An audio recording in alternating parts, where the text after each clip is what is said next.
Hello, and welcome to another Simon and Jennifer review. This time, we're doing the Real Ghostbusters game, a 3D game of tricks and traps.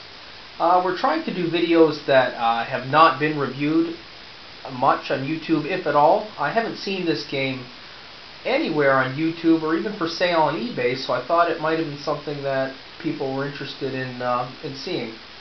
Let's start off with the cover art on here. I really like this picture. It seems to be an original piece of art that has only been featured on this particular game, this particular board game, as I haven't seen it anywhere else. I really like it. I like the colors. You've got all four Ghostbusters in pursuit of Slimer. They're all just barely holding on to Ecto-1. You can see Peter Venkman there is blasting Slimer. The Stay Puft Marshmallow Man is looming in the background. I really like that picture. Let's flip it around to the back. Here we can see three kids are playing this game in the dark. It looks like a very dramatic experience for them. It really reminds me of myself when I was about 8. In our public school, our lunch lady actually bought a bunch of board games for the kids to play during the lunch hour, and this was one of them.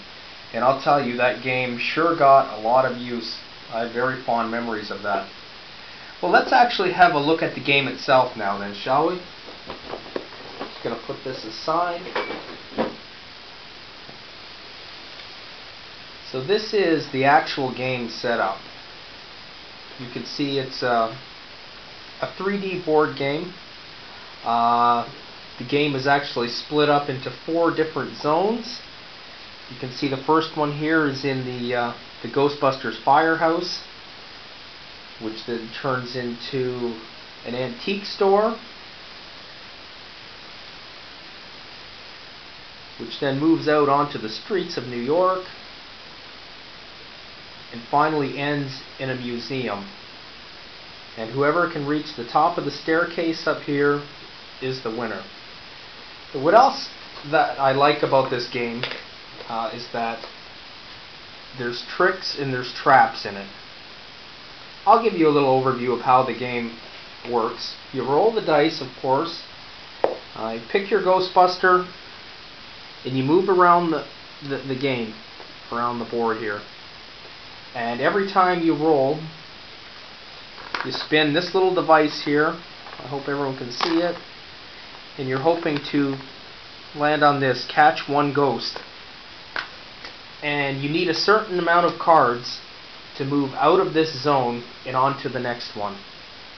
And if you land on certain spots, you're required to drop the skull down this chimney, which may or may not activate one of the traps, which will send your character back to the beginning of the zone. For example, right here we have this axe. If it were to land down here, fortunately it's not going to do it right now. Basically, it would send this axe down. It's supposed to knock your character down. It moves back to the beginning. In the second level here, there's this trick floor where if it lands, knocks your character down back to the beginning. And it can come down the steps there, knock your character down back to the beginning of that zone. There's a neat little secret passageway here that you can land to advance through to the next level without having the required number of cards to proceed. All in all, I really think this game is great. I really like the artwork in it. It's kind of a mix of the Real Ghostbusters cartoon and the actual movie itself. You can see here a character that looks very reminiscent of Dan Aykroyd's character. Yet the actual game pieces you work with look like the Real Ghostbusters cartoon characters. So, that's basically the Real Ghostbusters board game.